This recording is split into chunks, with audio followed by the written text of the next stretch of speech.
Shalom, brethren. Today is 8/24/2020, and this is the video that I promised to do. Another Elijah analysis in reference to the end time Elijah, which is President Donald John Trump.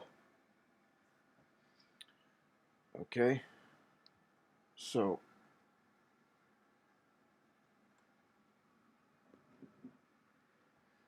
something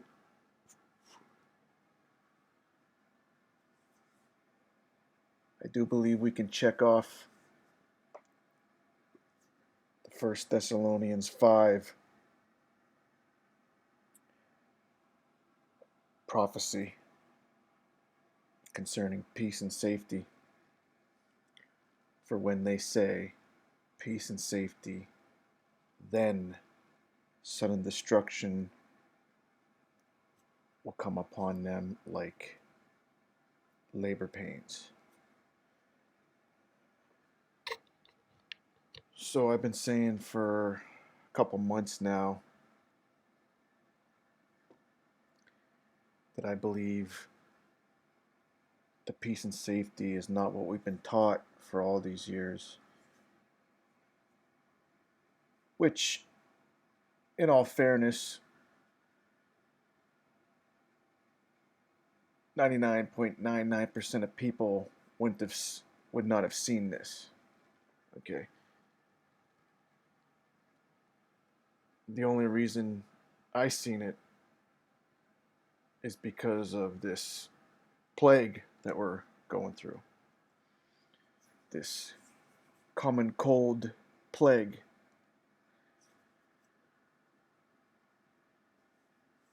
So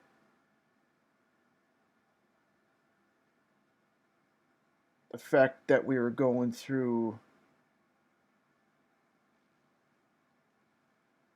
this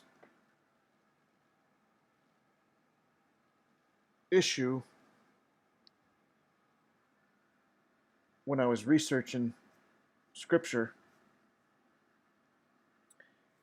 and I was looking at 1 Thessalonians 5:3, I was looking at the Greek and I seen that peace, which, you would think that the translation of the word peace would be pretty simple. Peace means peace. No fighting, no war, no killing, no maiming. Everybody's getting along. However, it turns out that it's a total curveball, in my opinion. Of course, I could be wrong. I'm just a guy. And as you all know, or I should say, if you've seen some of my past videos, you would know that I have been wrong a couple times. A couple swings and a miss. But anyway, when I was researching, I realized in the Greek, in 1 Thessalonians 5:3, in the Greek, that word for peace is actually a Greek word that describes a Hebrew phrase. And the Hebrew phrase is a phrase for health, welfare. Okay? And when you look at the Messiah in the Gospels, many times when he heals someone, he uses the phrase, go in peace. And that's what this is encompassing. When the Messiah says go in peace, it's basically saying that the phrase is basically saying you're healed. All right? And in 1 Thessalonians 5:3, for when they say peace, basically what that means is when they say health, welfare. Okay? And like I said, in all fairness, it would have been hard to figure that out prior to this situation that we've been going through for the past couple months. And it's not just America, it's the world. However, other parts of the world are probably definitely not as dramatic as the baloney that we've been going through. Because in all reality, this is basically in between the common cold and the flu. All right? And they've been, the numbers are all bogus. You know, anybody who looks at this with, you know, any type of open mind, it's plain to see that the numbers are manipulated. There's a lot of shady things going on, and it's not even just in America. It's all across the world the shady things are going on. The UK, the numbers are faked. You know, here in America, they're paying extra money. If you say that, if the coroner or the hospital says that they had the coronavirus and that was the reason for the death, but whatever, that's the enemy's playbook. Deception. It's all they got. Deception.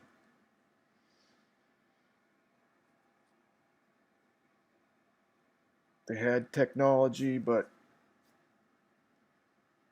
like I said in the last video,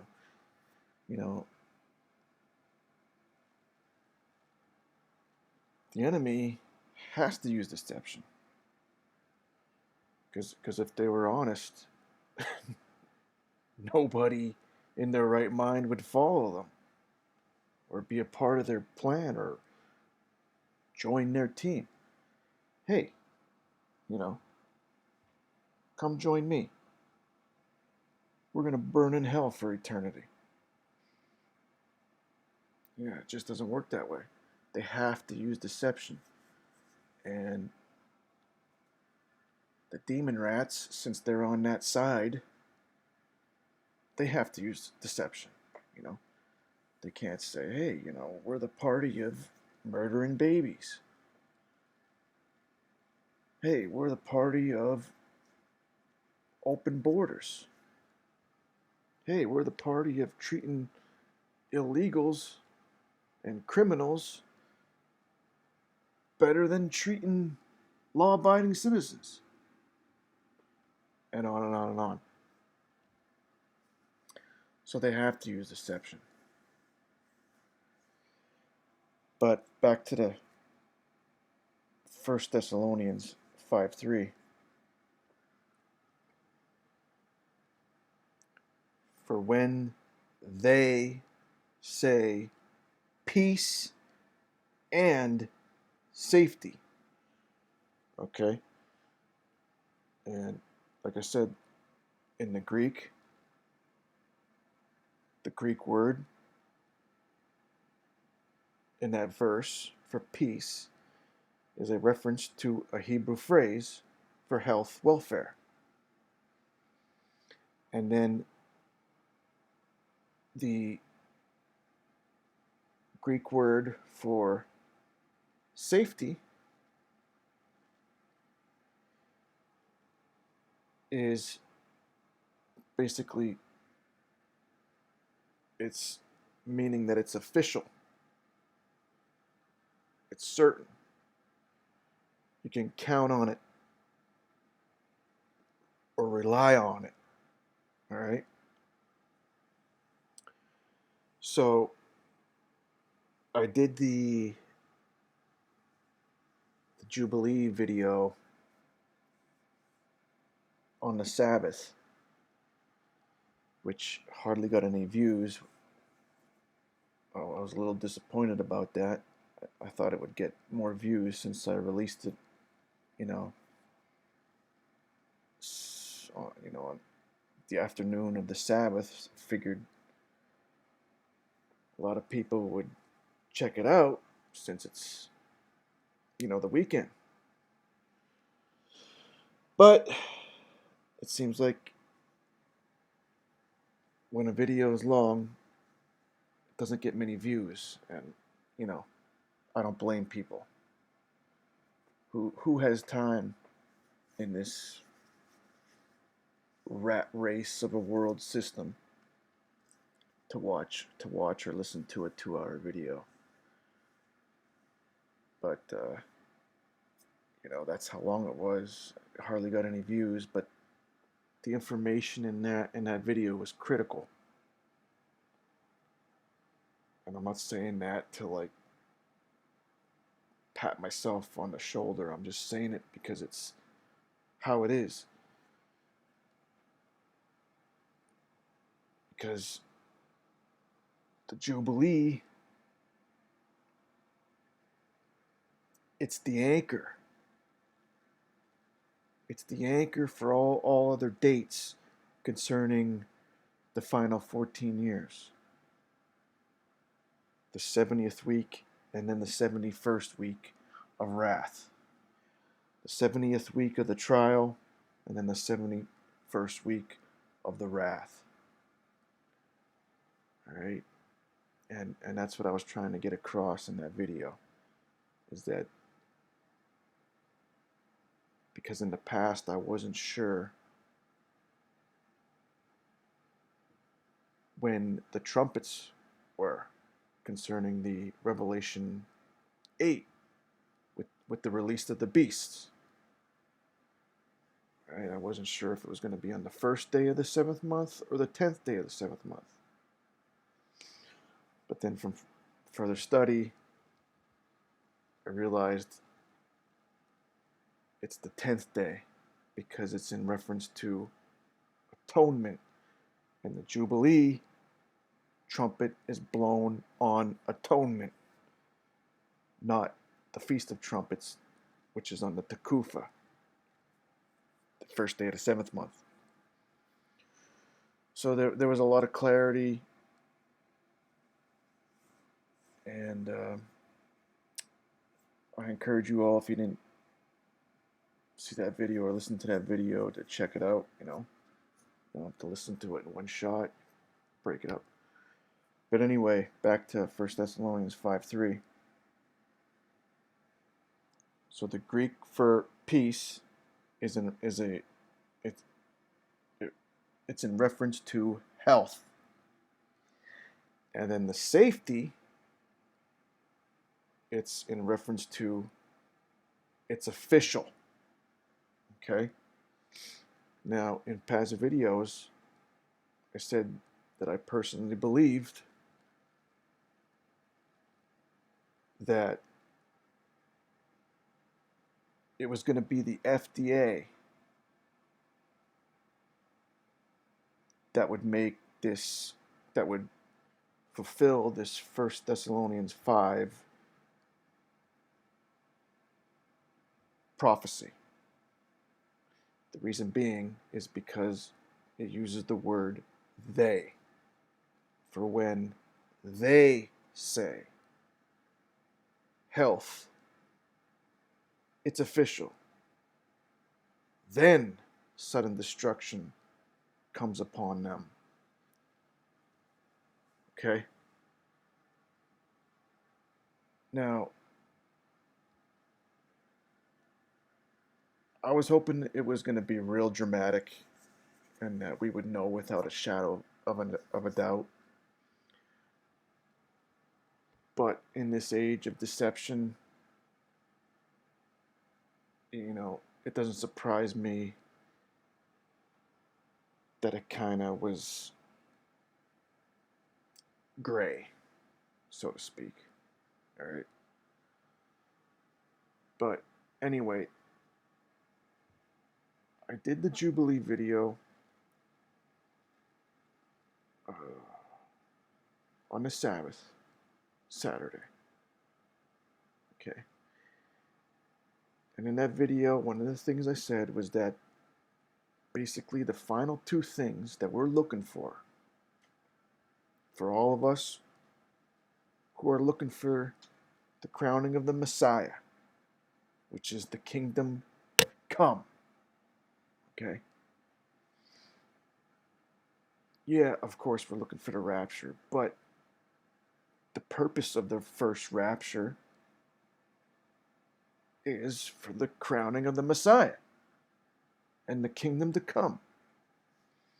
Because the first rapture, the wise virgins, the congregation of Philadelphia, the elders, they're the first fruits of the kingdom. All right?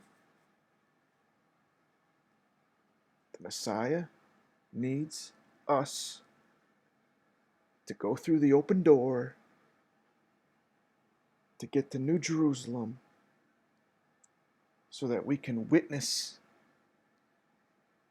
his crowning. All right? Because if we weren't there, then he wouldn't have a kingdom. He would be getting crowned by himself. But he needs a portion of his people to be redeemed, washed, consecrated, and anointed to witness the greatest thing. Okay? So,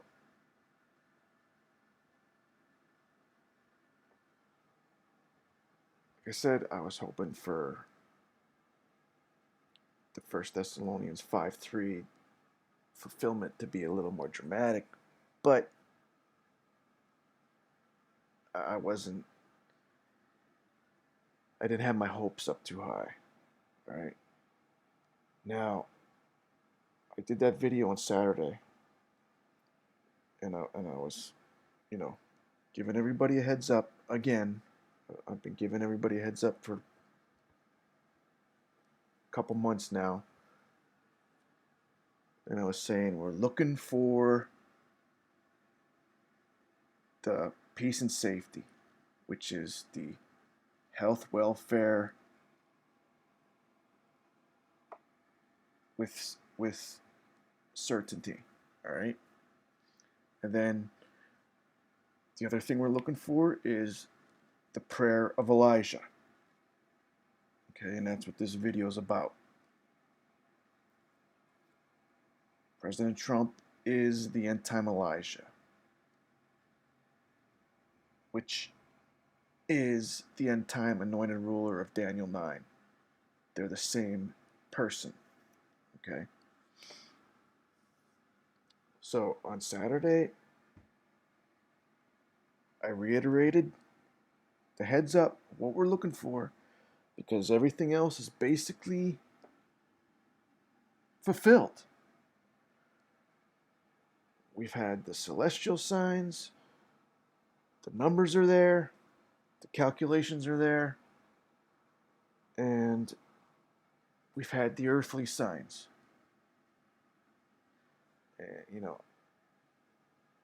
I'm not going to act like I know it all. So, maybe I'm missing something. But as far as I can tell, it's all has come to a head.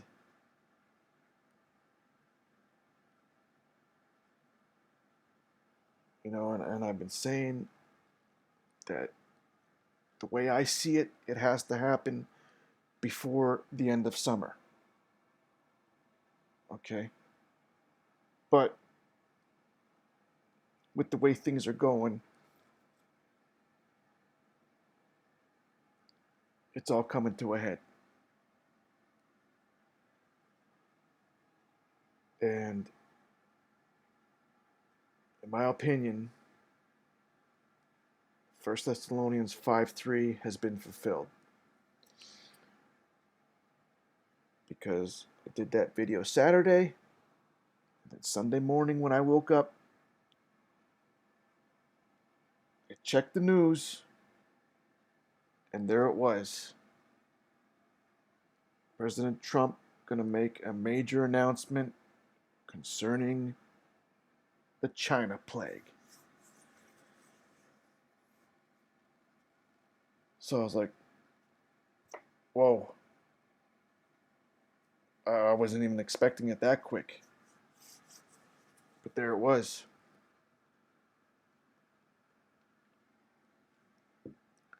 So of course, I was all set up, ready to listen to it live. And it was basically a brief, and it was almost and here's even the it even threw a little icing on the cake, because the brief was strictly put into place to announce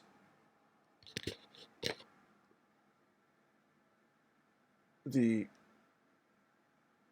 good news about the therapeutic. All right. Excuse me. However, before he talked about the therapeutic, he was mentioning about the wildfires in California and the storms in the Gulf. I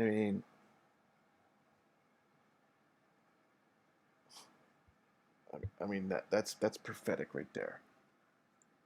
Fire and storm, and we'll get into that a little later in the video. But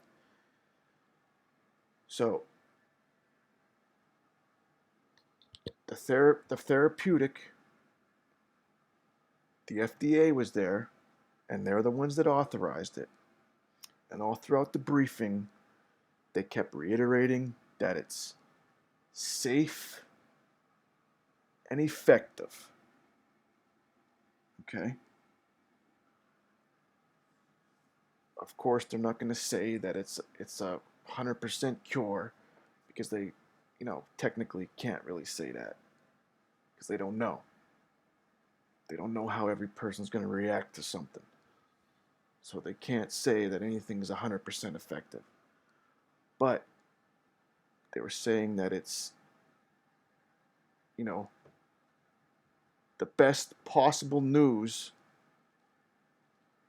that you can get in this case. All right? And they kept reiterating that it's safe, it's, been time tested,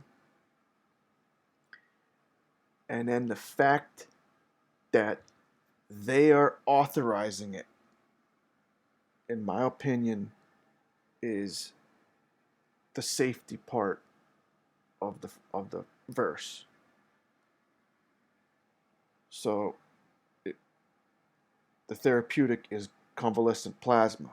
Okay? So when you break down the verse, for when they say peace and safety. Okay, so when they say health, welfare, with certainty, then sudden destruction. Well, the they is the FDA. Because like I said, the FDA is basically world renowned for being the authority. All right? So doctors can say something, government officials can say something, but basically all of that is just talk. It doesn't have much authority, all right? But when the FDA says that has a historical authority to it, all right? So for when they, the FDA, say health welfare with certainty, authorized, then sudden destruction will come upon them like birth pains, like labor pains. All right?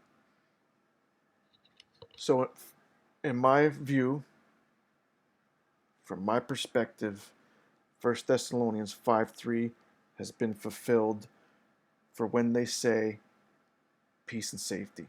Okay? Now, the then sudden destruction is about to occur. Okay?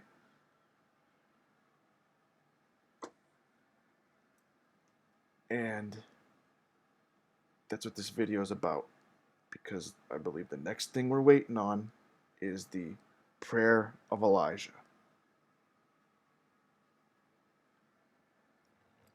Now, I was personally hoping that they were both going to be in the same brief, because it sounded like he was going to do his acceptance speech today, or I should say yesterday, Sunday. But I guess it got changed to Thursday, this upcoming Thursday. All right. So we'll see what happens. All right.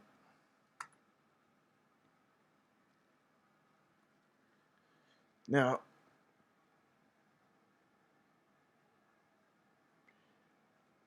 I would assume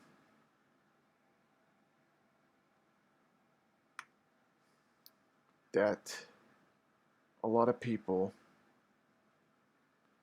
have a difficult time understanding, or at least accepting, what I say about the enemy. Okay?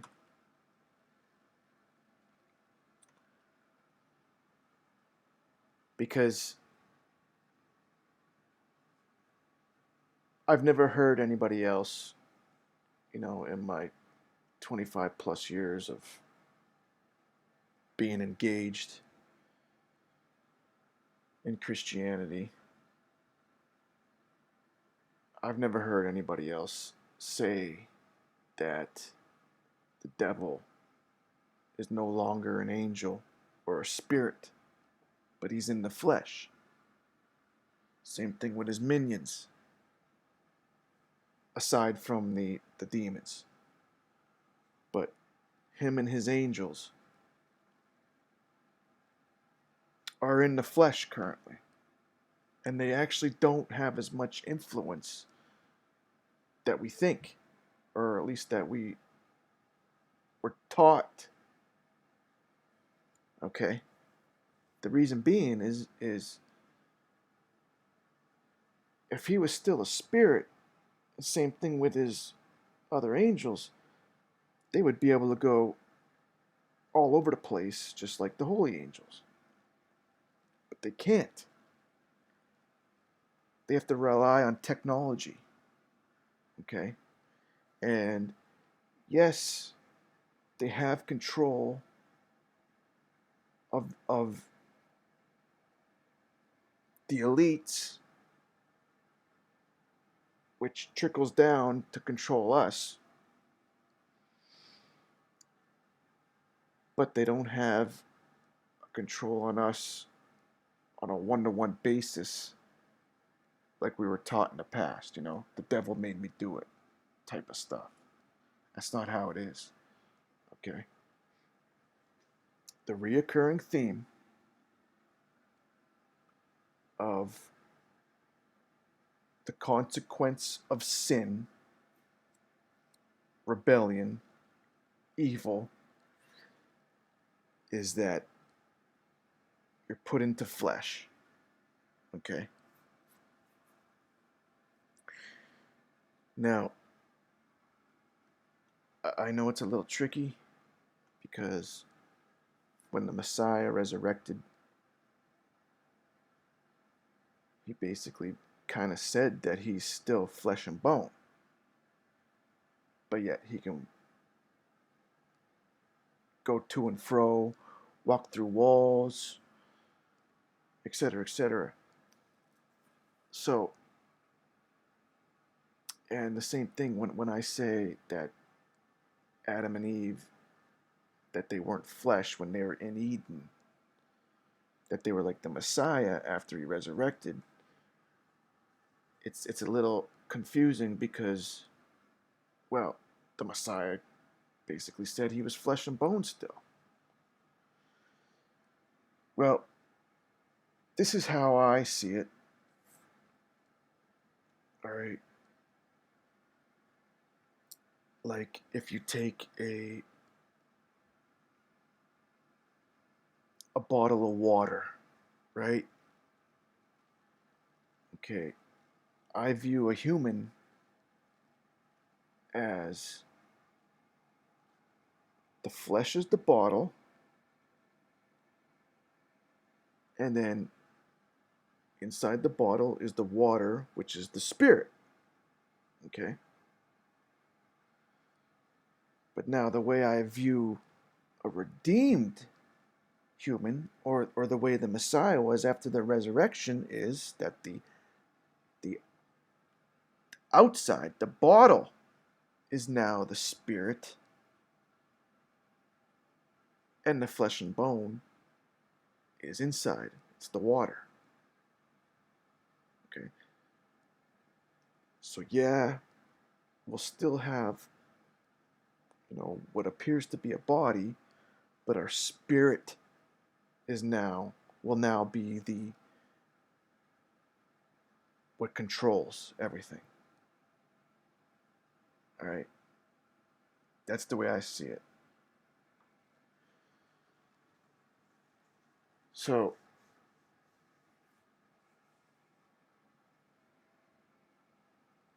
now,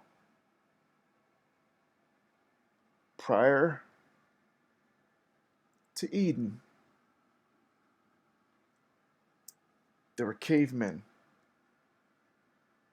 Okay? For probably millions of years. All right? Then, in 3980 BC, the Almighty took a caveman, brought him into Eden, and transformed him into Adam, made in the image of YaHuWaH. Okay? And then he took from the substance of Adam and made a woman. Okay? And then for 7 years, they were in Eden, in that presence. Okay? And like I said, the antichrist, which in the Old Testament was called Azazel, in the New Testament he's called Apollyon. Right? Now the antichrist was in Eden along with other angels, teaching Adam and Eve. Okay? That's why Adam and Eve were not skeptical when he came up to them and tricked them. Okay? It was not a snake slithering up. All right? It was an angel. Probably the head angel, the chief. All right? Now, just like Adam and Eve, when he sinned, he got put into flesh. Now, he was a spirit with the Almighty for billions of years. Okay? Because the spirits were created in the first age. All right? So, at minimal, he was around for 14 billion years with the Almighty. And that's why the Almighty had no mercy on the spirits that rebelled. First him, then the 200, and then Satan and his minions. All right? No mercy. You know, it sounds harsh, but when you look at it from a proper perspective, it wasn't harsh. Okay? So, just as Adam and Eve got put back in the flesh, the Antichrist got put in the flesh. And all three of them got kicked out of Eden. So now you have Adam and Eve and the Antichrist kicked out of Eden, back on Earth, with probably millions of cavemen. Or at least hundreds of thousands. Alright? And then when the 200 came down, same thing with them. They got put in the flesh. However, I believe they actually requested it because they wanted to mate with women, to have children. So they actually petitioned, probably Michael, and they got put into flesh so they could mate with women, to have kids. Alright? But then their kids ended up being giants, and they ended up going berserk and eating the humans. And the Almighty didn't judge them for a long time. If they would have, probably, if they would have kept their kids in line, the Almighty may not have ever judged them. I don't know. But the fact is that their kids went berserk, started eating humans, and the innocent blood of the cavemen rose up, crying out for justice. And then Michael went to the Almighty and asked what to do. And that's when the Almighty declared judgment upon the Antichrist, 200, and the children, which were the giants. Okay?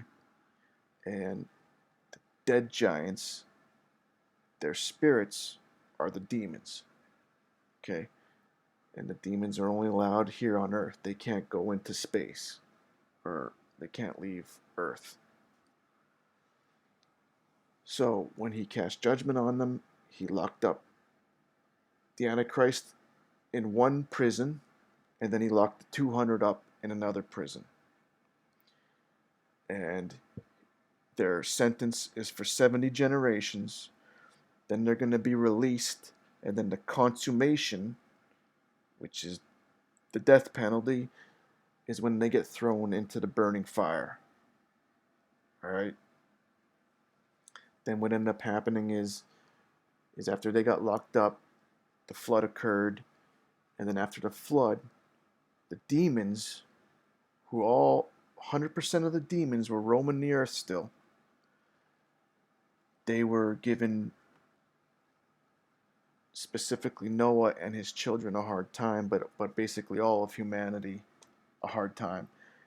They were teaching Nimrod how to be wicked, a tyrant, and then they were teaching them to attempt to build a Stargate to go to New Jerusalem. Or maybe they were trying to get into Eden. I'm not sure what one. Actually, it probably makes more sense to get into Eden. So the Stargate was probably meant to be a portal for them to get into Eden, which is in the core of the earth. However, Noah prayed, and the Almighty was going to lock up all the demons. But after the Antichrist got kicked out of, after the Antichrist, Adam and Eve got kicked out of Eden, the Almighty put the devil and his angels, because they were holy angels at that point in time, he put them in Eden, stationed them to defend Eden. And the flaming sword that twirls is actually the liquid magma around the core of the earth. All right. So when the Almighty was about to lock up all 100% of the demons with the Antichrist, the devil asked to have some to help him in his work, because at that time he was the angel of death. He was the one. Him and his crew would take the spirits of dead humans and bring them down to the core of the earth into their proper compartment. The core of the earth is like a big battery that stores the energy of spirits. That's where we rest in peace if you're, good. So that was the devil's job from the time Adam and Eve got kicked out of Eden. That was his job. He was the angel of death. Okay, he brought the spirits down to the core of the earth. And then the Almighty allowed him to have 10% of the demons to help him. Okay? However, at the time of Babel, when the Almighty separated the peoples into nations to combat tyranny, the Almighty put the devil and his 10 chiefs, which would be like his 10 generals or his 10 colonels, whatever you want to say. He put the devil and his 10 chiefs in charge of the Gentile nations. And then he put Michael, Gabriel, Phanuel, and Raphael, which are the 4 horns of the altar, the 4 holy angels. He put them in charge of the sons of Israel. Okay? Now what happened is that the devil was enjoying manipulating humans in war. He started thirsting for blood and violence. Okay? And he eventually, the Almighty eventually judged them at the time of Tyre, however you say it. So when the kingdom of Tyre collapsed, that's the time the devil got judged, kicked out of Eden, and put into flesh. So the devil and his 10 chiefs, which are the 10 horns, and then I believe that they have 1,000 underneath them. Each one of the 10 horns has a company of 100, totaling 1,000. All right? But once they got judged, they also got put into flesh. So the devil is no longer an angel. He's no longer a spirit that can go to and fro. He is in flesh, like you and I. Except he's different. They're about 10 feet tall. They're reptilians. All right? And Got to remember, got to put it into perspective. They were with the Almighty for billions of years. So imagine how smart they are. Okay? They got put in the flesh. Now there's 1,000 of them looking like 10 feet tall lizards amongst humans. Now, they know all about the earth. They know all about science and chemistry and stars and everything, all right? They don't know as much as the Almighty, but they know a lot. And they also knew who were excellent seafarers at the time that they got put in the flesh. So here they are, 1,000 lizard people, all of a sudden, amongst humans, like that. Now, they're vulnerable because, 1,000 of them versus hundreds of thousands of humans, they could lose. But they have a huge advantage upon us because they're super smart.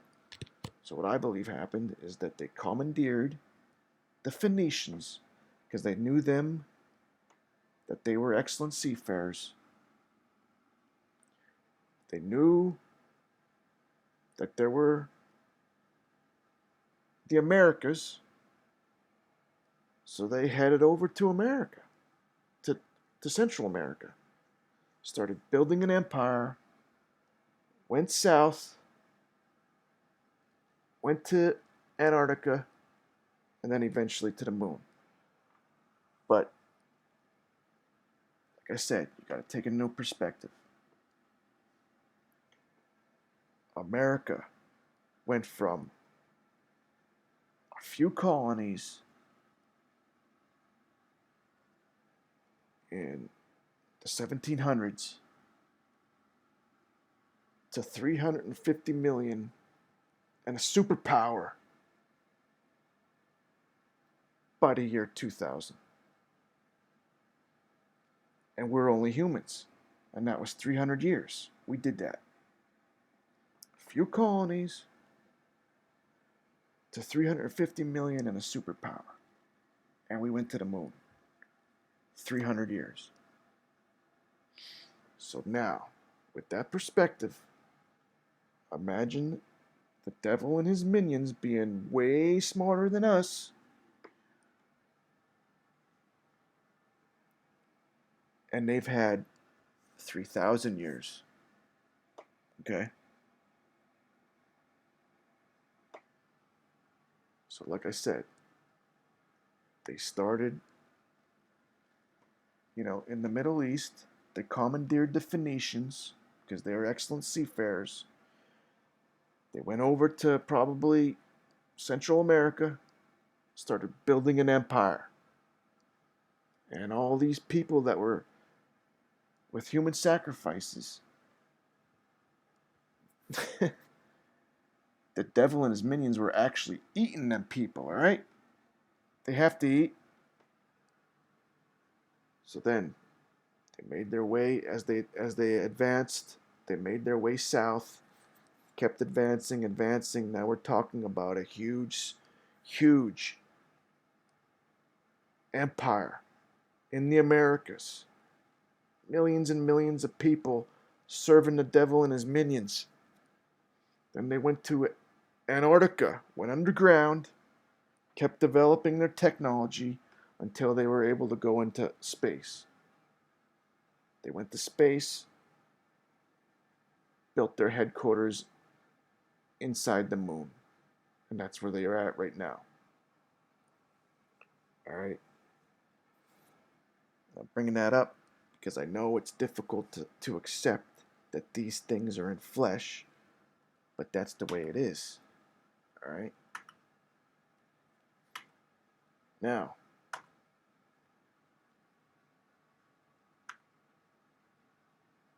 this is basically what I believe the Antichrist looked like. And I personally believe he was ashamed of his new image. So he used to have humans, do their sculptures and their carvings, making him as he was, not as he is. Okay? But there are many carvings of how he is, and here's one. Okay? The head of a human, the body of a horse or a bull, wings, and then you have the tail with the scorpion tip. All right? Here is the more common sculpture of him, where it looks more like a bull body. Okay? But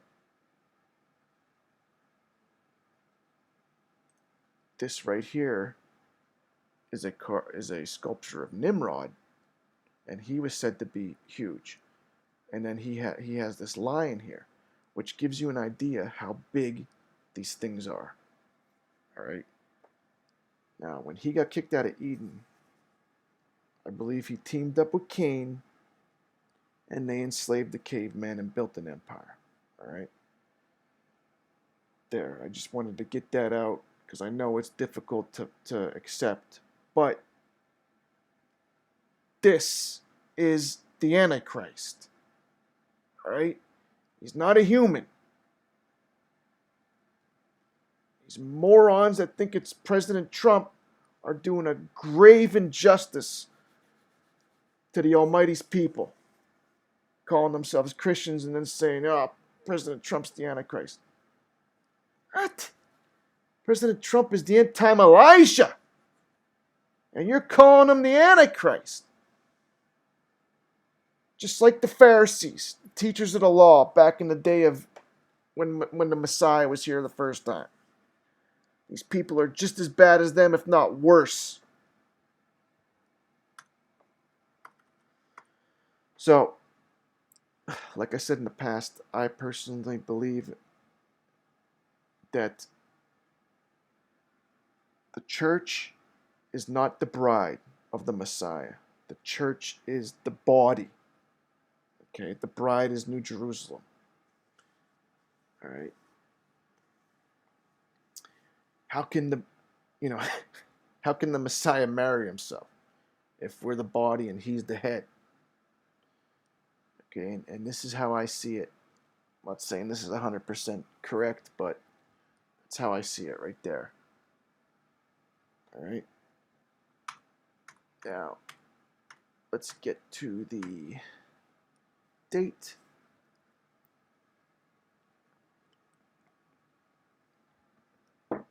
So today is the 160th day of the year, the 9th day of the 6th month. It's a good day right there. It's the first year of the first week of the 121st Jubilee, 8/24/2020.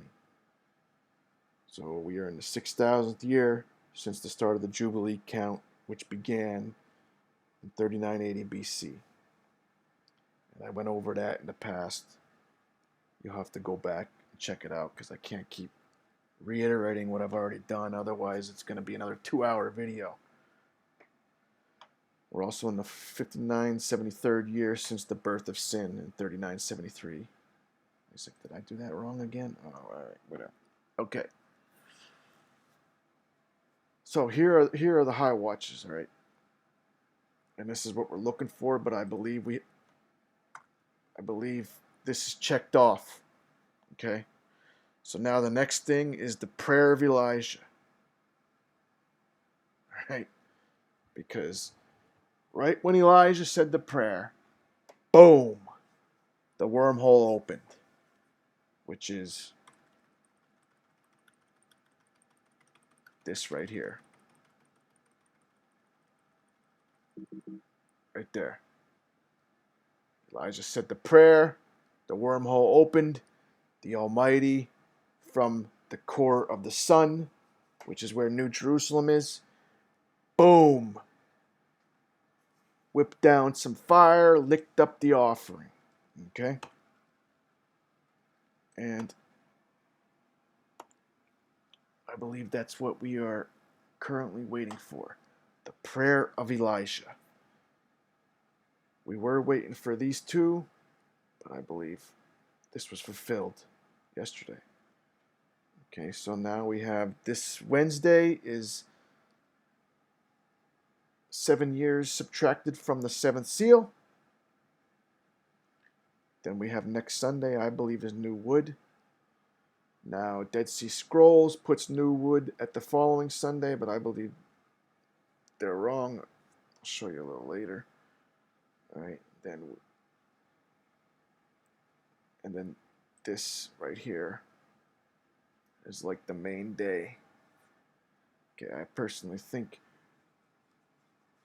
the open door should happen before that, so there's a little time for transition, settling in. I could be wrong. Time will tell. All right. So, the first rapture is in the Lord's Prayer all over the place. Okay, we have already went over that. Now, this is what I went over in the last video. Like I said, it was critical. If you didn't see it, please go check it out. So we got these anchor points, all right? But, prophetically speaking, for the future, the main anchor point is atonement 2027. Why? Because that's when the trumpets sound. Okay. I was struggling on when, because I knew the Revelation 9, 8, and 9 began with the trumpets. All right? But the Feast of Trumpets is on the first day of the seventh month. All right? But when I was studying, I realized that the Jubilee is on Atonement, the 10th day of the seventh month. And the Jubilee is also the day of redemption, and it's also the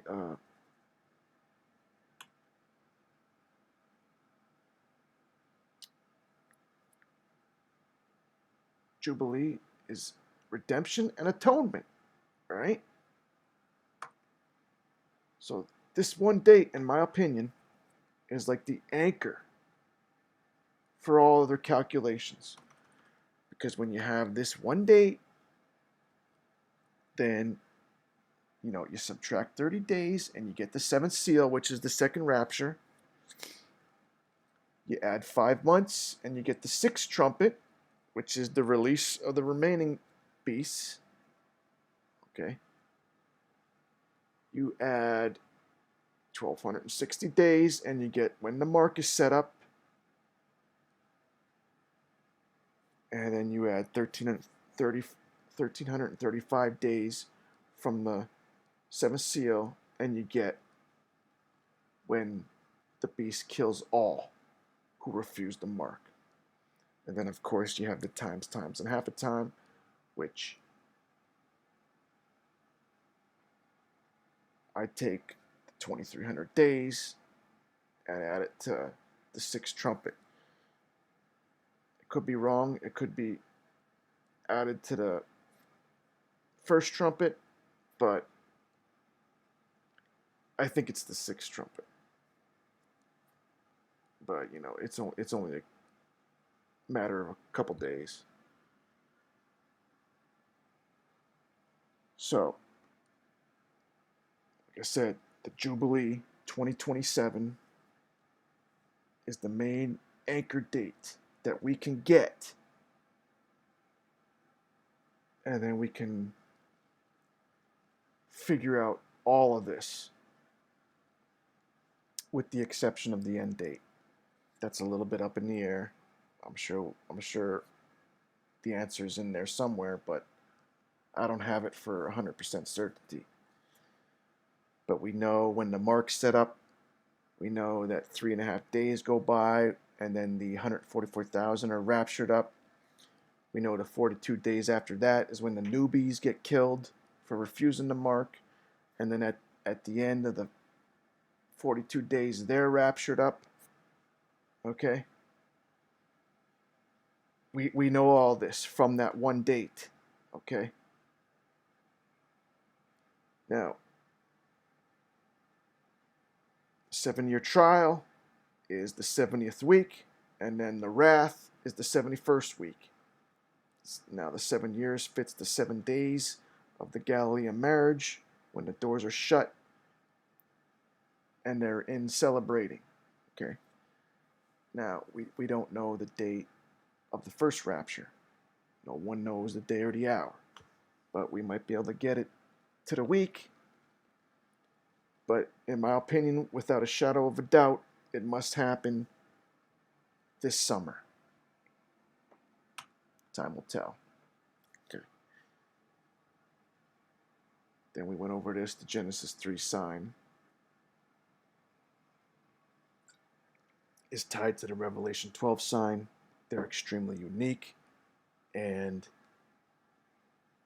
the big kicker is that Jupiter in both signs is in the womb of Virgo for 9 months.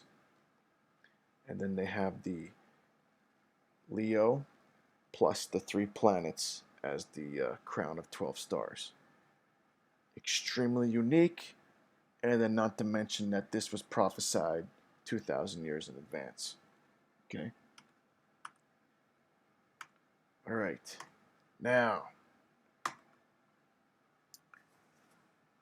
all right, this is what we went over in the last video. All right? Atonement, Jubilee, Day of Redemption. It's all tied up in that, all right?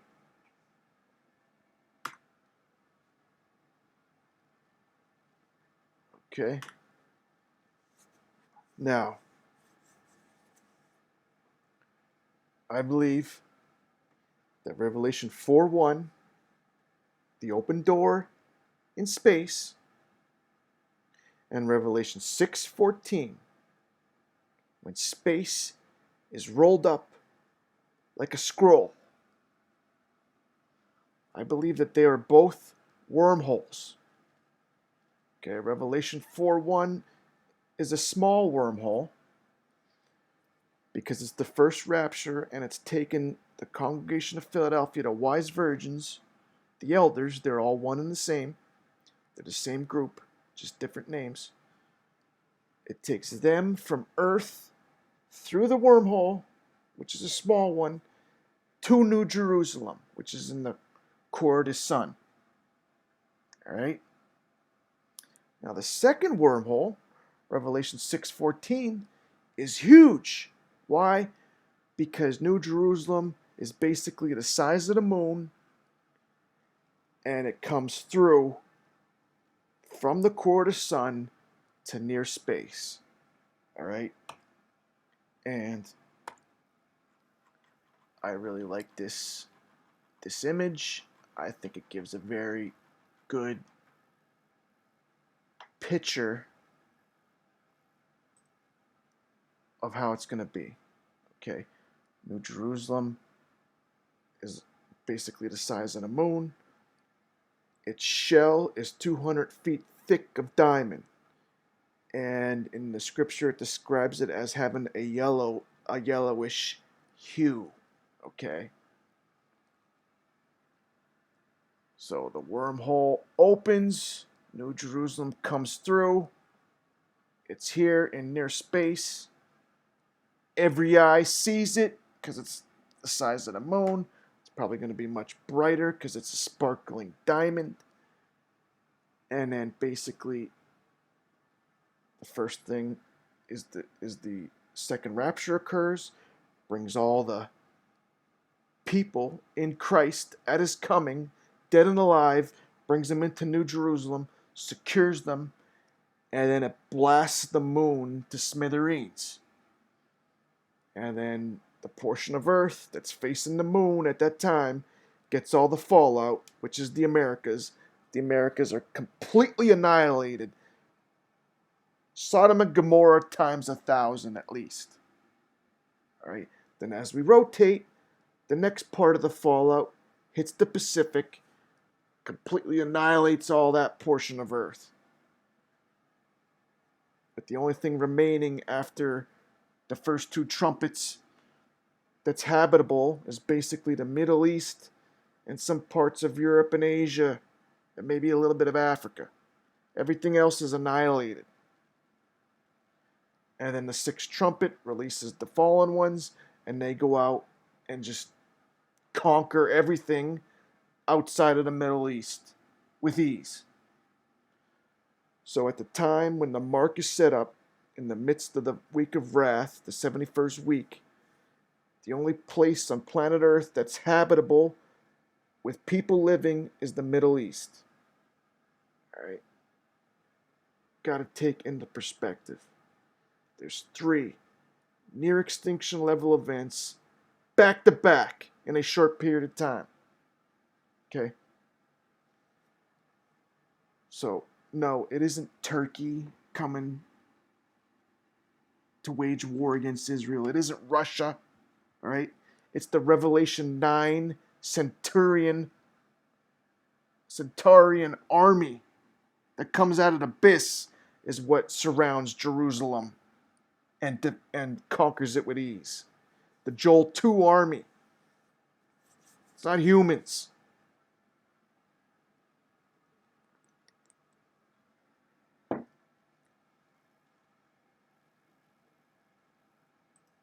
It's an army of these. Okay? So,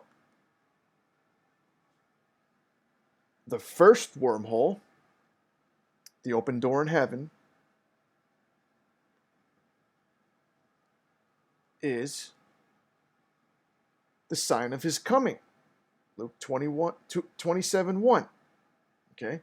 The second wormhole is the sign of the Son of Man. Matthew 24:30. Okay? Now, after the first wormhole, okay? Okay, you got to take this into perspective, proper perspective, okay?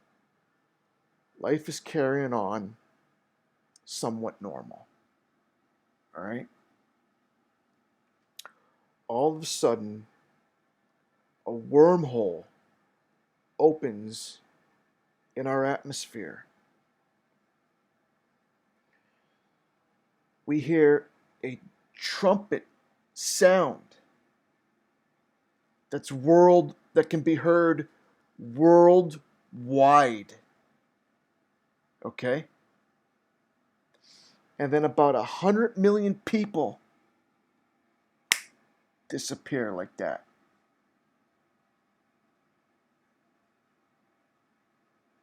All right?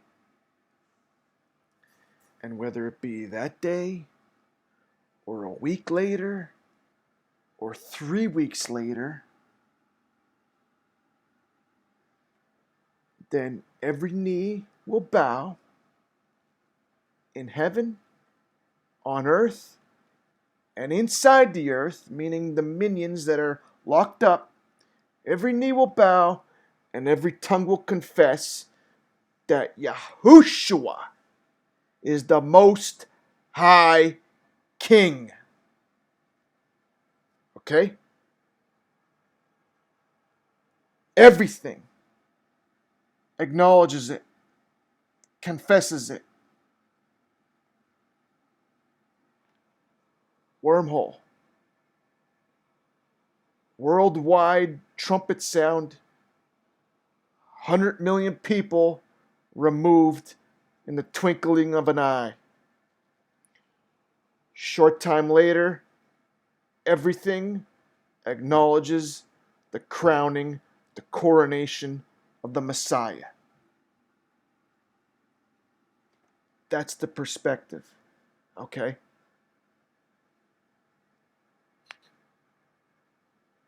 Everything changes. After that point in time, faith is now evidence. All right? So now you're just choosing a side.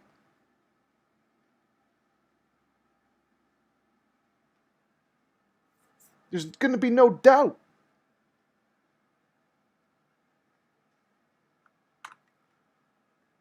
Okay, now, the Feast of Trumpets, which is the first day of the 7th month.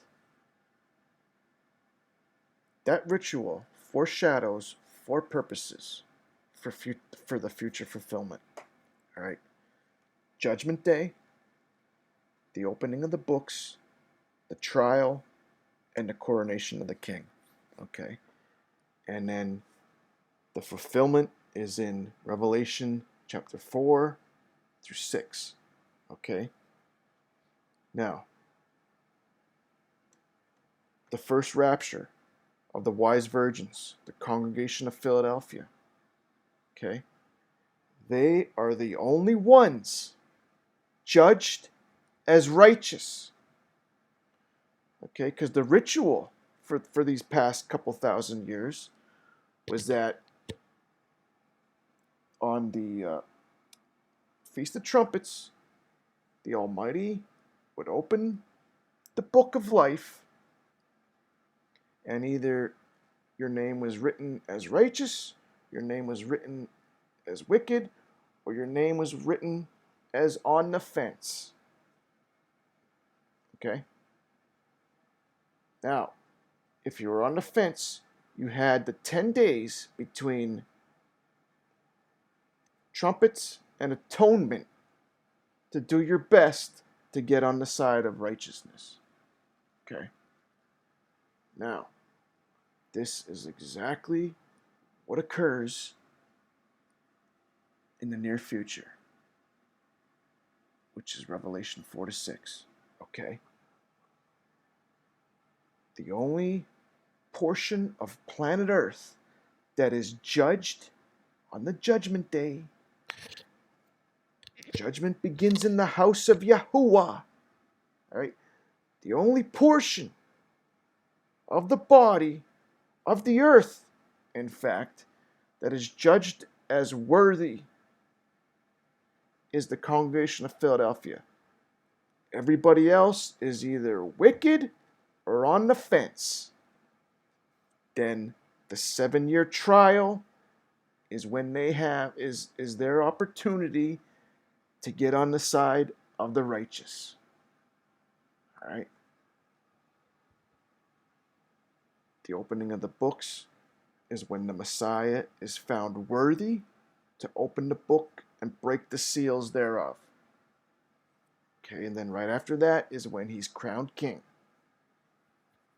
And like I said, all this is fulfilled in Revelation 4 to 6 in the very near future. Now, the common theme of the coming of the Messiah, the great day, is fire, sword, and storm. Okay? When Elijah came, he came to restore Israel.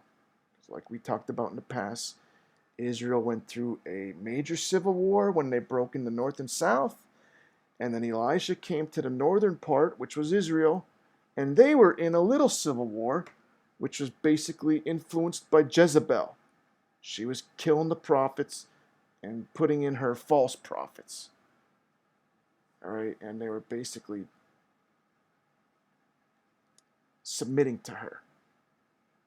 Right? But Elijah came to restore, to remove wickedness. And he did it fire, sword, storm. Okay? To establish righteousness for a return to the law and love of the Father. All right?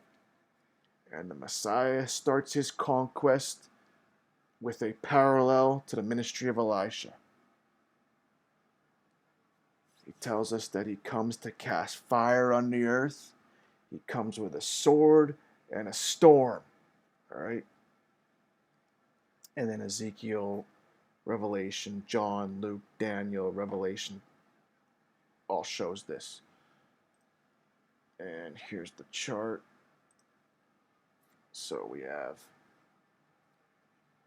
Elijah with the fire, Elijah with the sword, Elijah with the storm, Elijah with the fire, Ezekiel with the fire, Ezekiel with the sword, Ezekiel with the storm.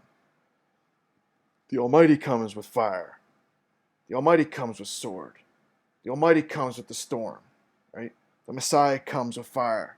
The Messiah comes with the sword. The Messiah comes with the storm, all right? And then another recurring theme is that when this happens, everyone falls on their face to worship. Okay?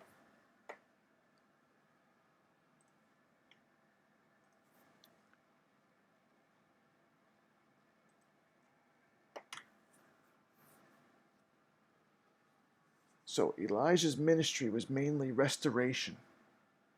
Okay? And the end time Elijah comes with a similar ministry.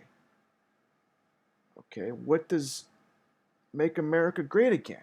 What is that? Well, it's restoration. Okay? President Trump is the end time Elijah. If you don't know that, you're behind the curve, all right?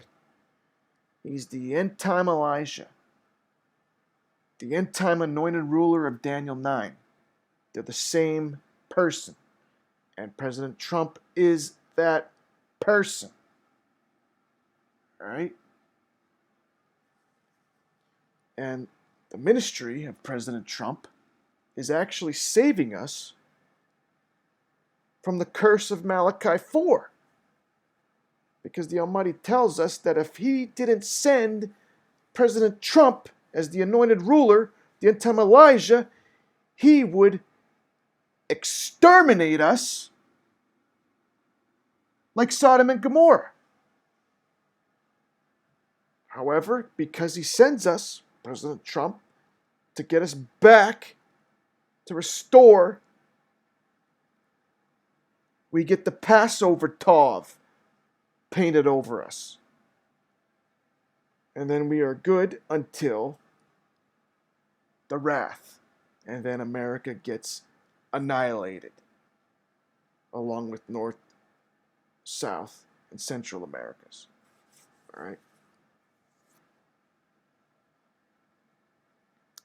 So, I believe after the first rapture, there's going to be a revival, and one of the parts of the revival is going to be observing the commandments properly.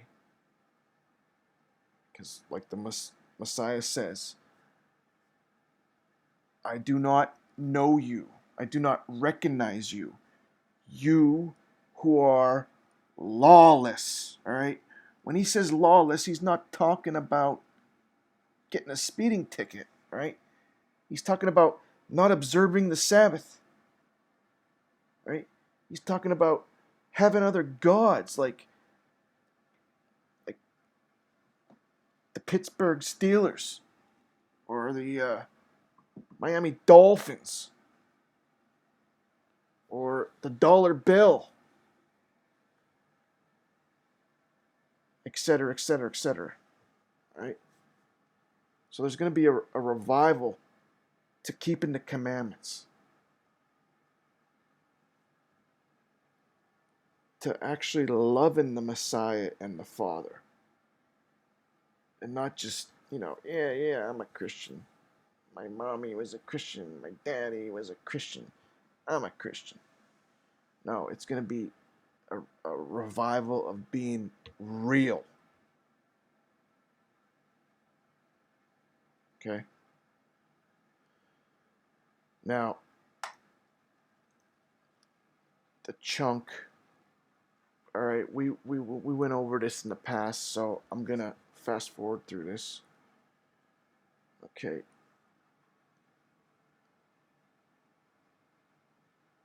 If you don't know that President Trump is the end time Elijah, pray. Pray in the name of YaHushuWaH to YaHuWaH and ask him to lay his spirit of truth on you thick and to open your eyes. All right?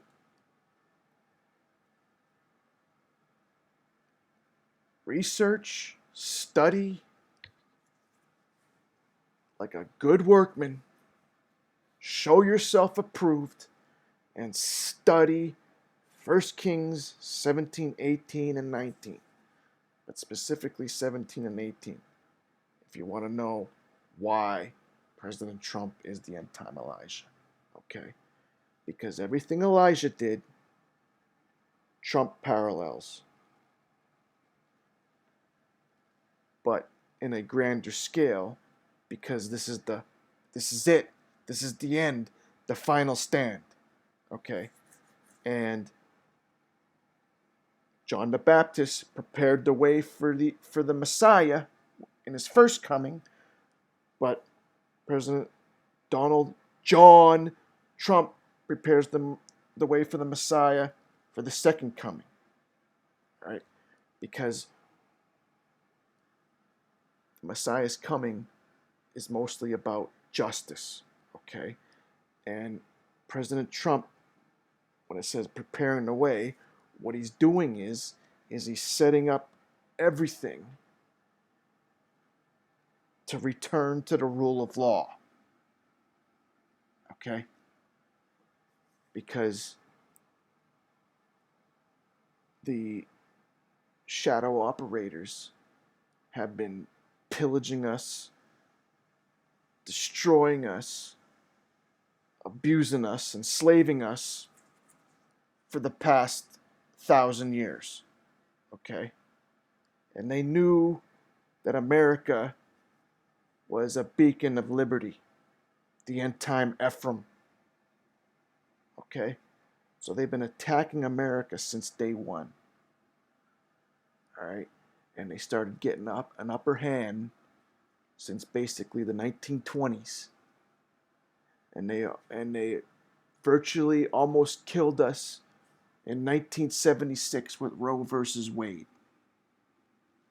That was almost a death blow. We've been on the machine that keeps you alive now for the past 30, 40 years. Okay? And President Trump is the first one to stand up to the shadow operators. Everybody else has basically been in their pocket, with the possible exception of John F. Kennedy and Ronald Reagan. And look what they did to them. Okay? But Ronald Reagan wasn't the anointed end-time ruler. That's the difference. The Almighty has anointed President Trump for this job. Okay? So, Elijah challenged the establishment, which was the king and the queen of Israel. He challenged them. And he also challenged Israel. Okay? And it was like a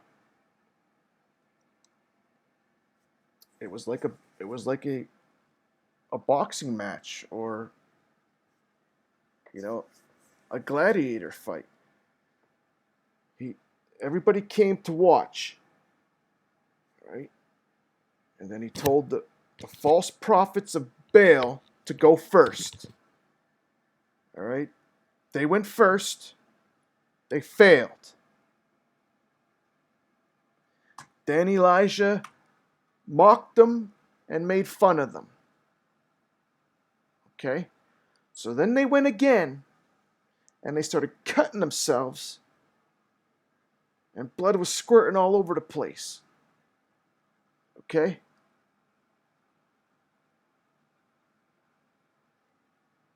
And that, the scripture says, they did that and midday passed. Okay?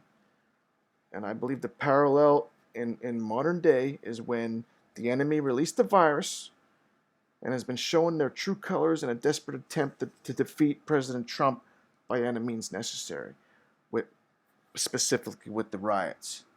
But everybody's been seeing their true colors, that they will stop at nothing to try to get power back.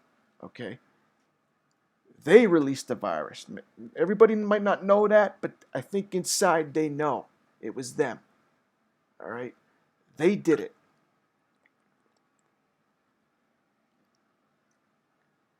And the scripture says, let's go to it real quick, that, okay, so, all right. Okay, so they started, they cried with a loud voice and cut themselves with swords and lances until blood gushed out of them. All right? Now, that failed. So then it says, when midday passed, okay? Now I believe this is a clue to the timing.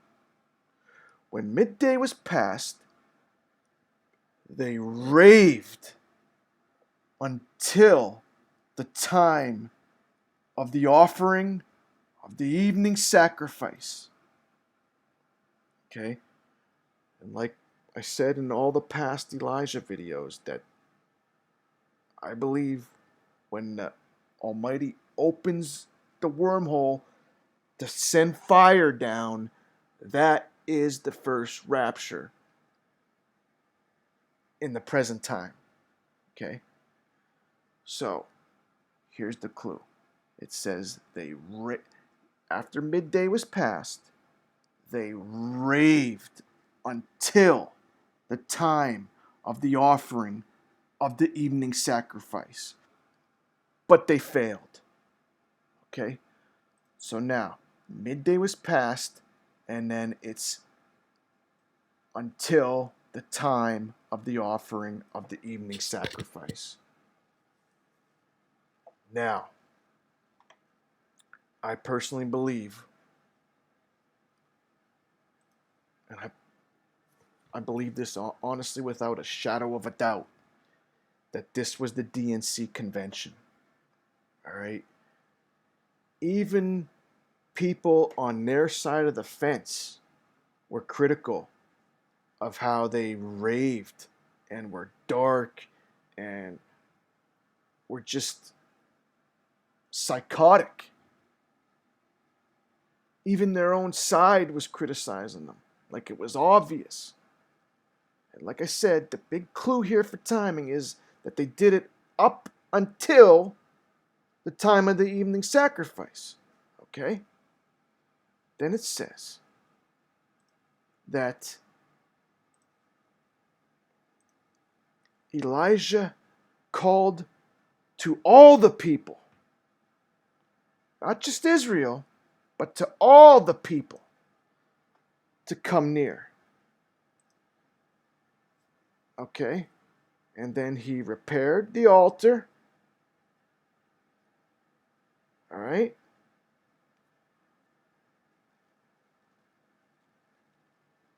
Now, I believe this is going to be the Republican convention.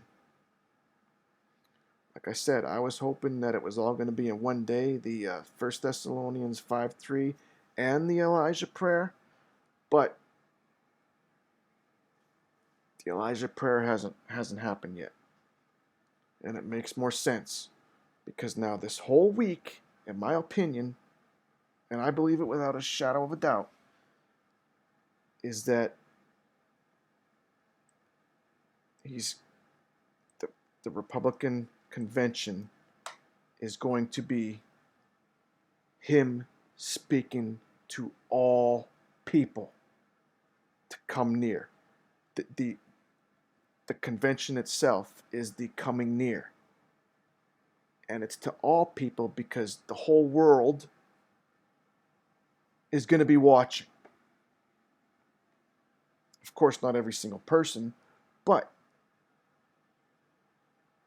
it's a big deal. And everybody knows it inside their hearts.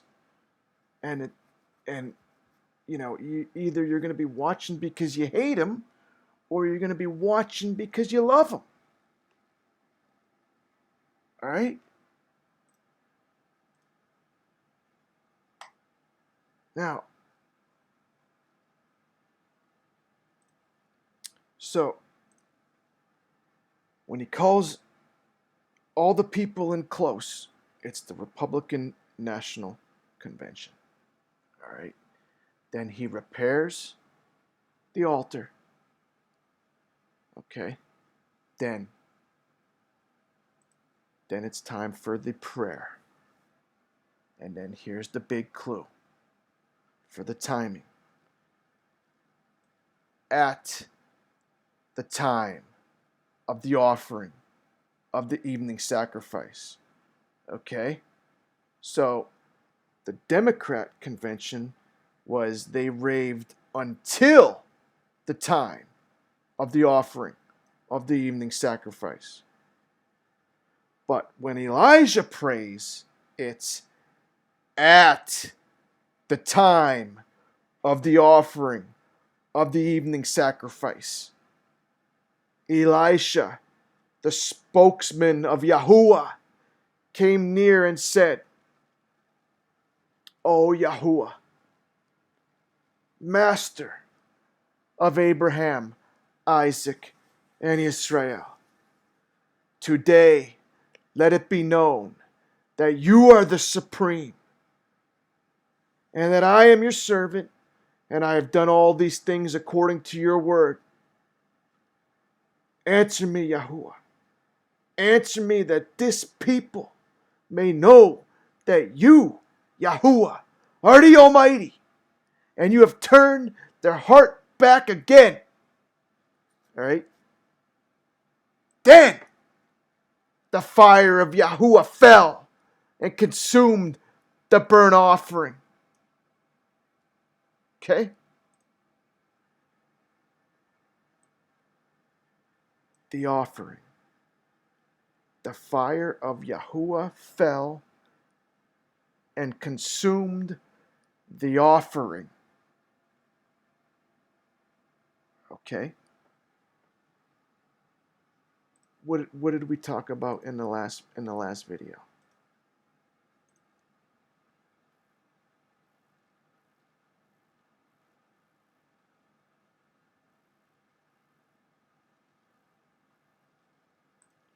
Boom. First fruits. Over and over and over again in Scripture. First fruits. Well, what is the first fruits? It's an offering. So the wise virgins are the first fruits of the kingdom. Okay? They atoned for the land. And when you look at Numbers 8:19, when they are doing their work in the temple, it keeps the plague away from the people, meaning the people won't be exterminated. All right? There's a point to the first fruits. They're not just first fruits, but there's an atoning purpose to them too. The Messiah was the first fruit of flesh to enter. He atoned for the altar and the covenant. All right? So,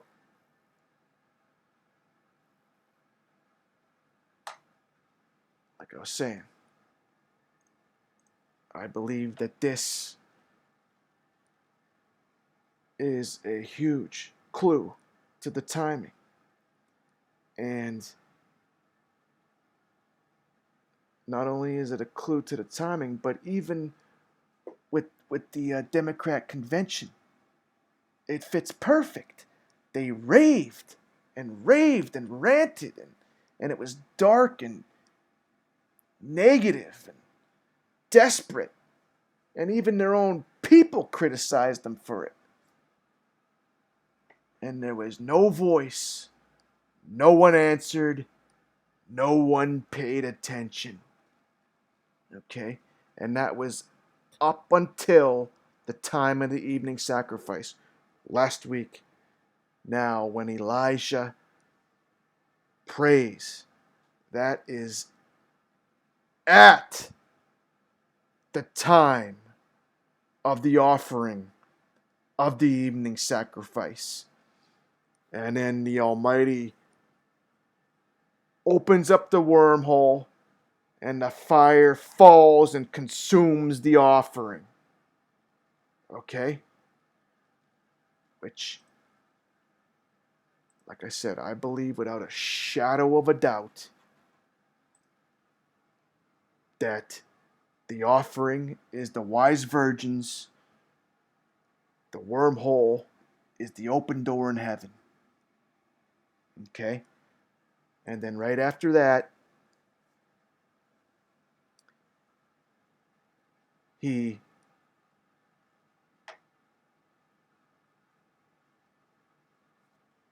everybody drops down and worships when they see the open door, which is the reoccurring theme. All right? Then he commands Israel to seize the false prophets, and he says, don't let one escape. Okay? Now, when Israel all falls down and worships, that's Revelation 5:13, 14. Right after the Messiah gets crowned king, Most High King. Okay? Then, right after that, he seizes the false prophets and tells them not to let any escape, which is the second seal of Revelation. Great authority was given for men to slay men with the sword, judicial punishment. Okay? And he kills them with the sword. Right? Then he warns Ahab, sportsmanlike, and this is concerning the election. Okay? He warns Ahab again. All right? He tells him there's a storm coming. He says, get in your chariot and go. All right? Ahab gets in his chariot and races to Jezreel because the storm was coming. All right? And like we went over many times, the storm is the conquest of the Messiah. Justice. He's coming to destroy the works of the devil, and he's coming to put his enemies under his feet. Okay? And President Trump has been laying the foundation for that. All right? Now, here, I hope you remained watching this video, because this is big time right here. Okay? Now, like I said, Ahab was on a chariot racing to Jezreel knowing there's a storm. Right? But Elisha girds up his loins and beats him on foot to Jezreel. Okay? And Jezreel means the Almighty sows. Okay? Now,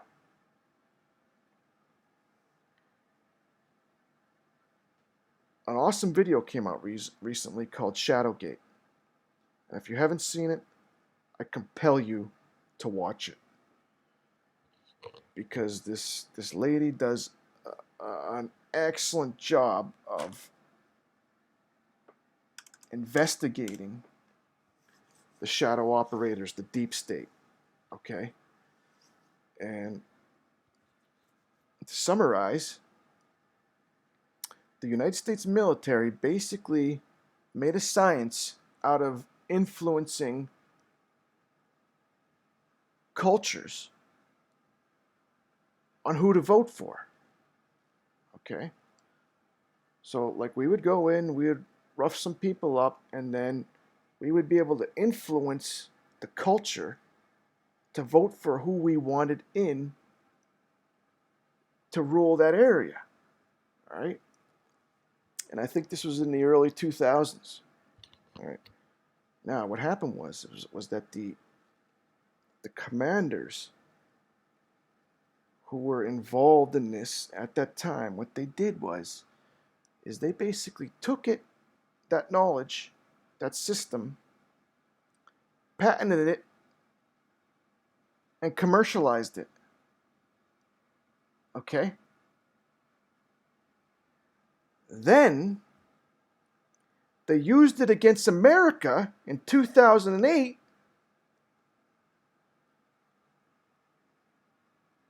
and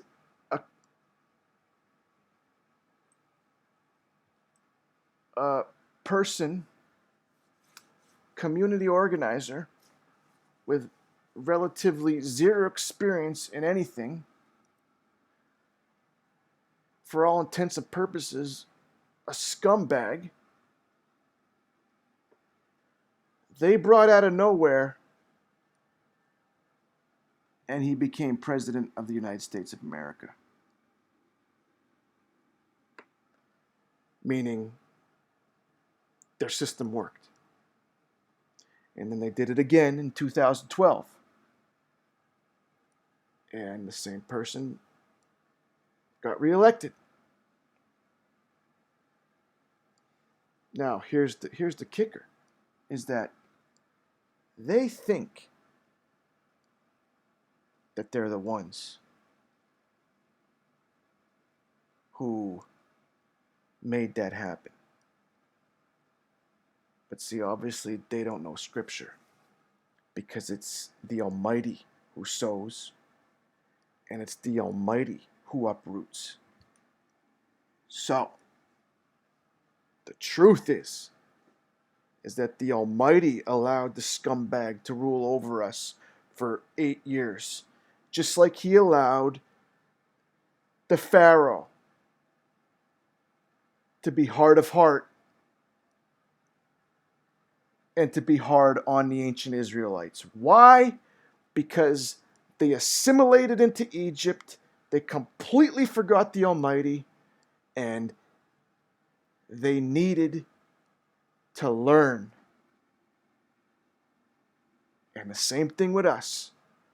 We were completely oblivious, because we had our games to play and our horses to bet on and our football games to watch. We were completely oblivious. Nobody was keeping the Sabbath. Nobody cared that we were murdering innocent babies.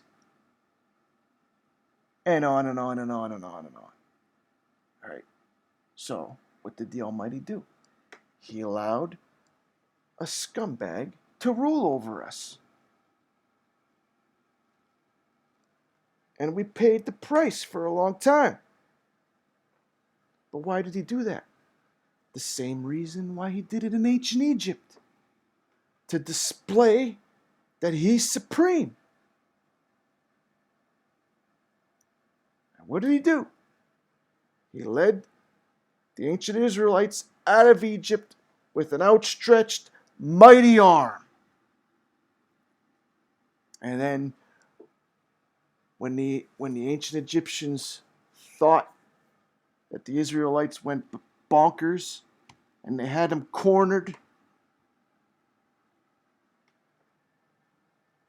mountains to the left, mountains to the right, most powerful army in the world in the front pursuing you, and a gigantic sea to your back. Looked completely hopeless. But what happened? It was a big trap. It was a big trap. And like that, the most powerful kingdom known to man at that time was annihilated in one day. Just like the gallows of Haman. Same thing. One day, Jezebel and the false prophets were ruling Israel with an iron arm, an iron hand, an iron fist. The next day, Elijah's hacking their head off with the sword of justice.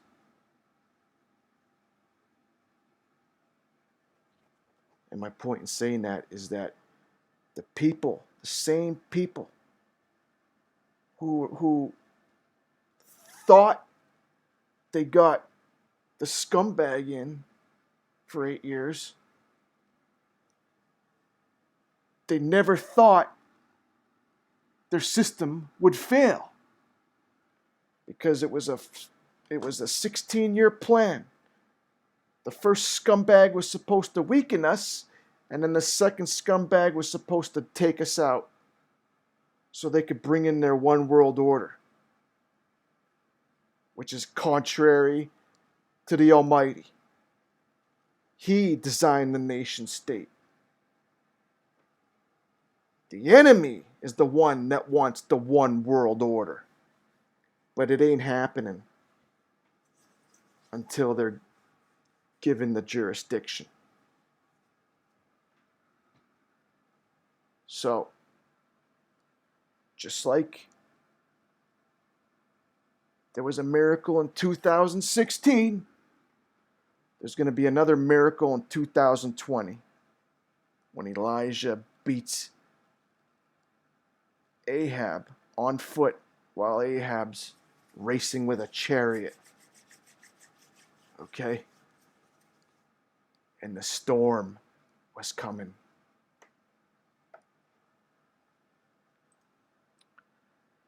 So,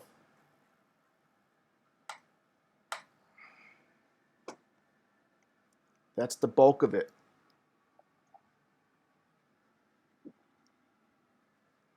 And like I said, the first fruits, okay, they all have an atoning purpose. Messiah made atonement for flesh. The wise virgins are the first fruits of the kingdom. When we are in New Jerusalem doing the work that the Levites did here on earth, we're going to keep the plague away from the good guys here that remain on earth. Okay? And then same thing with the new wine first fruits, which is the 144,000. They make atonement for the sacrifice, which is the newbies, because they're here during the wrath, they have to be killed. Well, how do they make atonement? Well, they volunteer for the special mission for 1,260 days. Because at that point in time, everybody left on earth was not in Christ. But they volunteered for the special mission to go back and to spread the gospel once again for one last final opportunity. So obviously, if they're not there, they don't get the opportunity. So that's how they make atonement for the sacrifice. They're the first part of the sacrifice. The newbies are the second part of the sacrifice.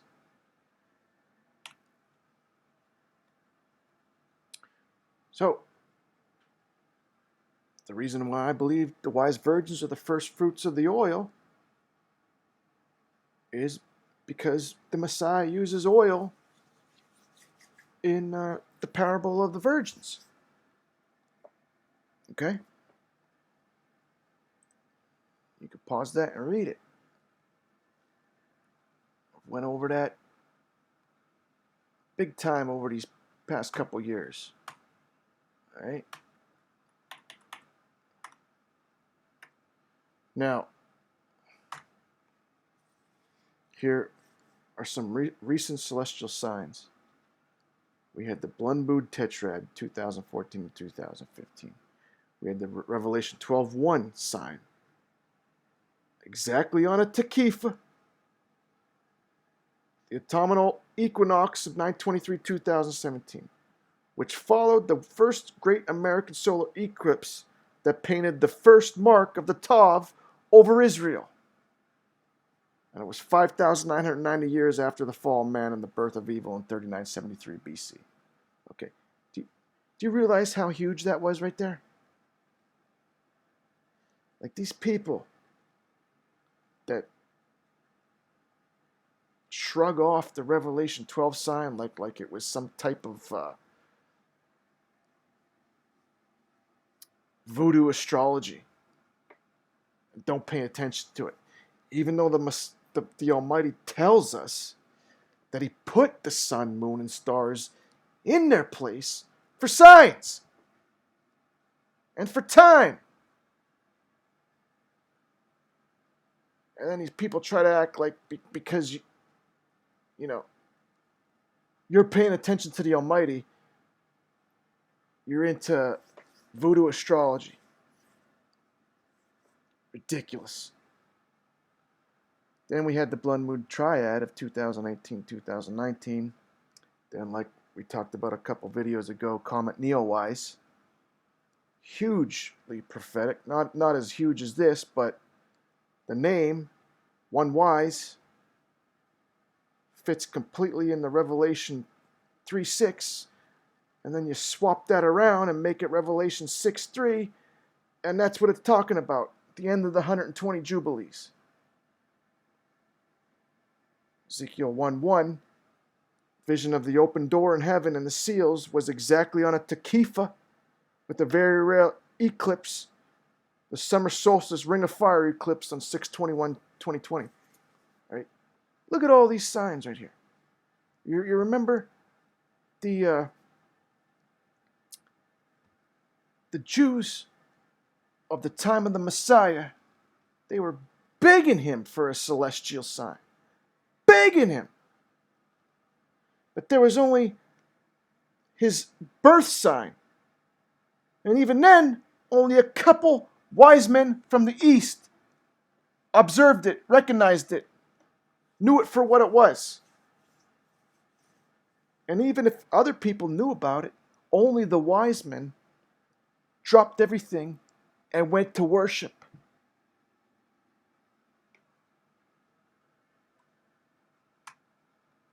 So, my conclusion here is that, like we talked about earlier, the anchor of all this timing is based upon the Jubilee, the Atonement, the Day of Redemption in 2027. Because then we just subtract 7 years from that, and that brings us to right now. Okay? Now, the exact day of when it all occurs, we'll see. Time will tell. I believe we still are looking for the prayer of Elijah. Honestly, I was hoping that this would be the day, but since President Trump is not scheduled to speak until Thursday, I don't see how Wednesday could be the day. All right. But that still gives us a couple days until new oil. All right. Now, my new oil on my calendar differs from the Dead Sea Scrolls. Why? Because I start the weeks count on the Sunday during unleavened bread. The Dead Sea Scrolls starts it the Sunday after unleavened bread. Now, I believe I'm right because I believe the Gospels confirm the way I count. Exodus confirms the way I count. Jubilees confirms the way I count. And I believe it's common sense. Because why would the Almighty have the Israelites make a pilgrimage to Jerusalem, then go home for a couple days, and then come back for the first fruits of the barley? All right. You remember, they were on foot back then.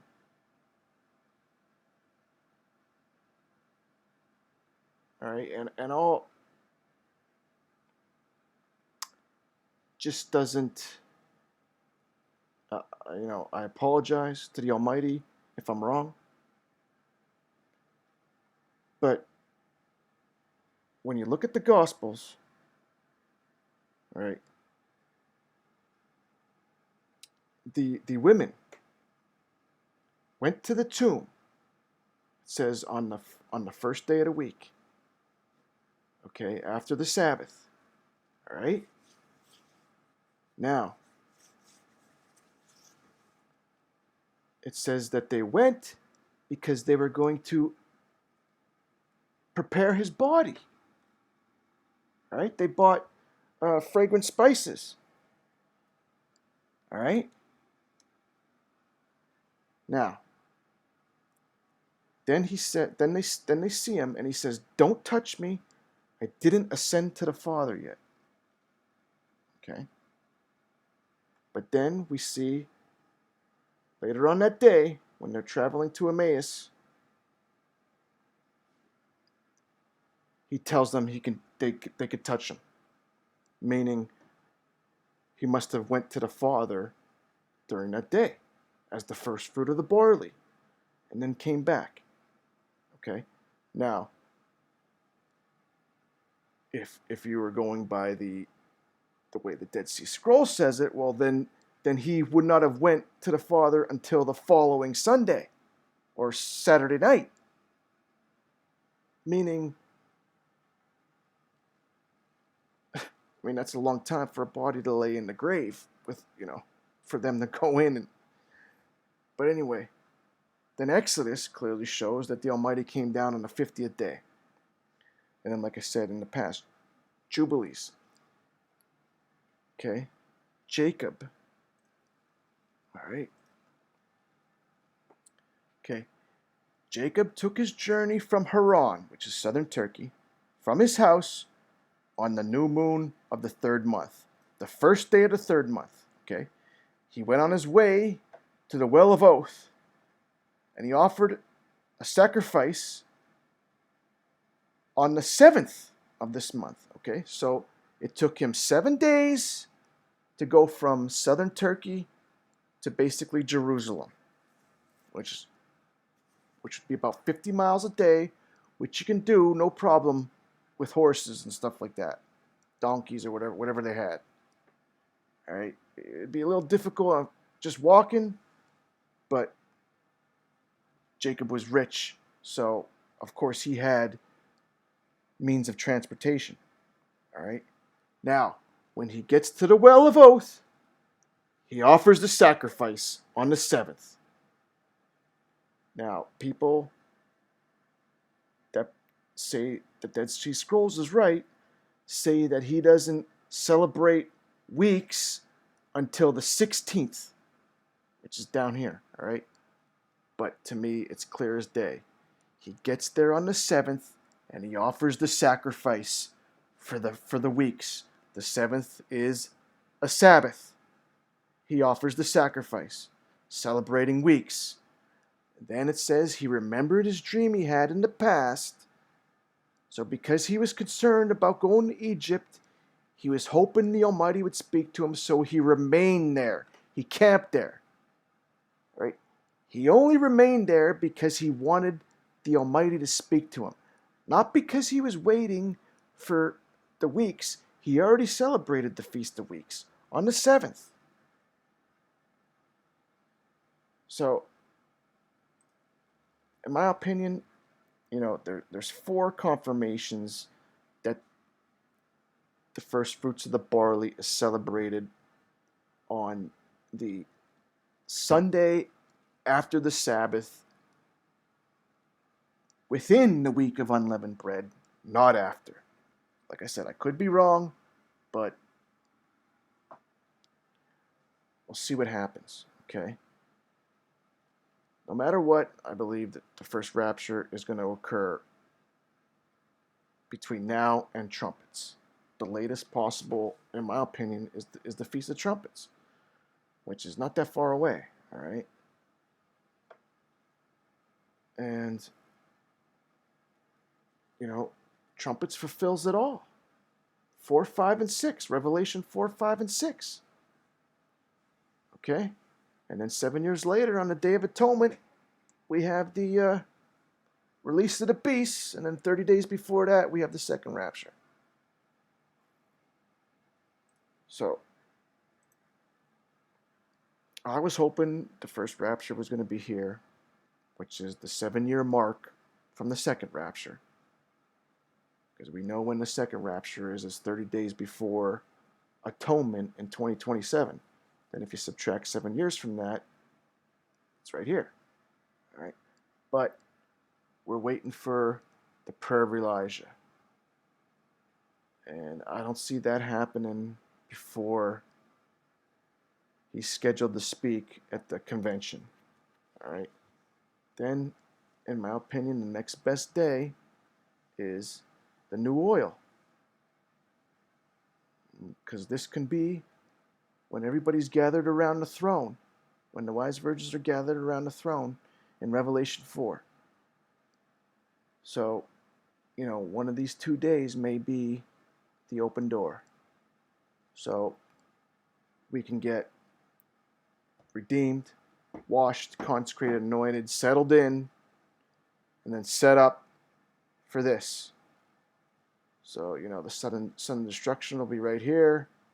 That'll give a couple weeks for the dust to settle before the Messiah gets crowned king. Or it happens right here, and everything happens in one day. The rapture, the setup, the crowning, the start. We'll see what happens, but there you have it. Hopefully it didn't take too long. Like I said,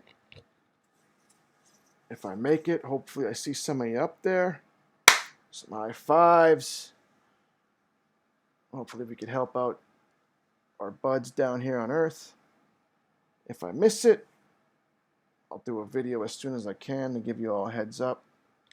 And then I will really dig in, square things away, especially with the calendar and et cetera, et cetera. So, may the will of YaHuWaH be done, and may his kingdom come in the name of his only begotten Son, YaHushuWaH. Oh, I'll tell you what, brethren, I can't wait to see our master get crowned. I'm so looking forward to it. And I hope to see you all there too. Take care.